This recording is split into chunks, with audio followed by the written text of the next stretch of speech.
ഞങ്ങളിപ്പോൾ നിൽക്കുന്നത് പഠാൻകോട്ടിനും ജമ്മുവിനും ഇടയിലുള്ള ബ്രിഡ്ജിന് മുകളിലാണ്. ഈ ബ്രിഡ്ജിനും ഒപ്പം റാവി നദിക്കും ഈ ഭൂപ്രദേശത്തിനും ഒരുപാട് കഥകൾ പറയാനുണ്ട്. കൂടാതെ പഠാൻകോട്ടിനെ സംബന്ധിച്ച് ഭാരതത്തിൻ്റെ ഏറ്റവും നിർണായകമായിട്ടുള്ള സൈനിക താവളങ്ങൾ സ്ഥിതി ചെയ്യുന്ന കേന്ദ്രമാണത്. മനസ്സിലാക്കിക്കൊണ്ട് തന്നെയാണ് കഴിഞ്ഞ ദിവസങ്ങളിൽ തുടർച്ചയായിട്ടുള്ള ആക്രമണം പഠാൻകോട്ടിലെ സൈനിക താവളത്തിന് നേരെ നടത്താൻ പാകിസ്ഥാൻ ഡ്രോണുകൾ ശ്രമിച്ചത്. പക്ഷേ നിഷ്കരുണം ഡ്രോണുകൾ ആക്രമണങ്ങൾ അല്ലെങ്കിൽ പാകിസ്ഥാൻ്റെ ആക്രമണങ്ങൾ പരാജയപ്പെട്ടിരുന്നു. റാവി നദിയെ സംബന്ധിച്ച് ഈ സിന്ധു നദീജല കരാർ റദ്ദാക്കുന്നതിന് വളരെ മുൻപേ തന്നെ റാവി നദിയിലെ ജലം പാകിസ്ഥാനിലേക്ക് ഒഴുകുന്നത് തടഞ്ഞിരുന്നു. നമുക്ക് ഒരു കാര്യം ഇവിടെ പ്രേക്ഷകരോട്, ചരിത്രം അറിയാത്തവരോട് പറയേണ്ട കാര്യം, ഈ സിന്ധു നദിയുടെ 5 ഉപനദികളിൽ ഒന്നാണ് ഈ ട്രിബ്യൂട്ടറീസിൽ ഒന്നാണ് റാവി എങ്കിൽ പോലും ഹിമാലയത്തിൽ നിന്ന് ഉത്ഭവിച്ച് ജമ്മു കാശ്മീരിലൂടെ പഞ്ചാബിലൂടെ പാകിസ്ഥാനിലേക്ക് ഒഴുകുന്ന നദിയാണ് റാവി നദി. അവിടെ ഒരു പ്രത്യേകതയുള്ളത്, സിന്ധു നദീതല കരാറിൻ്റെ പരിധിയിൽ റാവി നദി വരുന്നില്ല എന്നുള്ളതാണ്. എക്സ്ക്ലൂസീവ് റൈറ്റ്സ് എന്നാണ് പറയുന്നത്. അതായത് ഈ നദിയിലെ ജലം പൂർണ്ണമായും ഭാരതത്തിന് അവകാശപ്പെട്ടതാണ്. പക്ഷേ അത് നമുക്ക് ഉപയോഗപ്പെടുത്താൻ കഴിഞ്ഞില്ല. കാര്യം ഈ ജലം ഒരു 50 കിലോമീറ്ററോളം ഭാരതത്തിലൂടെ ഒഴുകിയ ശേഷം ഇതിങ്ങനെ പാകിസ്ഥാനിലേക്ക് 80 കിലോമീറ്ററോളം ഭാരതത്തിലൂടെ ഒഴുകിയ ശേഷം ഇത് പാകിസ്ഥാനിലേക്ക് ഒഴുകിയായിരുന്നു.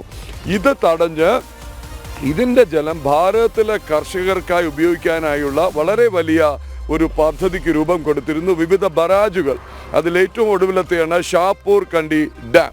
അല്ലേ ജിഷ്ണു? ഷാപ്പൂർ കണ്ടി ഡാം നിർമ്മിച്ച് ആ ജലം കനാലുകളിലൂടെ പഞ്ചാബിലെ ജമ്മു കാശ്മീരിലെയും യഥാക്രമം 5000-ഉം 32,000-ഉം ഹെക്ടർ കൃഷിഭൂമിക്ക് ഉതകുന്ന വിധം ചെയ്യാനുള്ള പദ്ധതി. പക്ഷേ 45 വർഷമാണ് ജിഷ്ണു ഈ പദ്ധതി വൈകിപ്പിച്ചത്.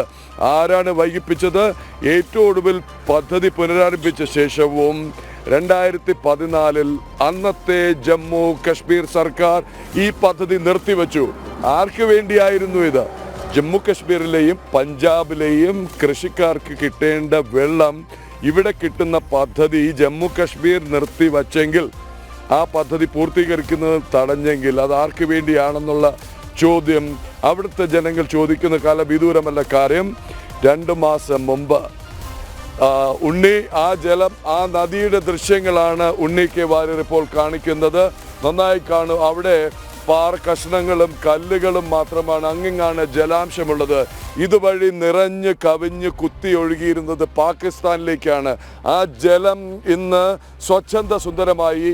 കഴിഞ്ഞ ദിവസം വൈകിട്ട് നമ്മൾ ചെയ്ത സ്പെഷ്യൽ ബ്രോഡ്കാസ്റ്റ് അതിൽ ഒരു ബറാജിൻ്റെ തീരത്ത് നിന്നായിരുന്നു.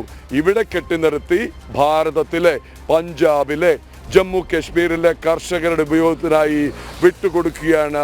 ആ ജലത്തിൻ്റെ ഫലം, ആ ജലം കൊണ്ടുവരുന്ന ജലസേചനം, ആ ജലത്തിൽ നിന്നുള്ള കൃഷിയുടെ ഫലം താമസിയാതെ പഞ്ചാബിലെയും ജമ്മു കാശ്മീരിലെയും ജനങ്ങൾക്ക് ഭാരതത്തിന് ലഭിക്കും. അന്ന് ജനങ്ങൾ തിരിച്ചറിയും ഈ ജലം നമുക്ക് നിഷേധിച്ചിട്ട് പാകിസ്ഥാന് വിട്ടുകൊടുത്തിരുന്നത് ഏത് ശക്തികളാണ് എന്നുള്ളത്.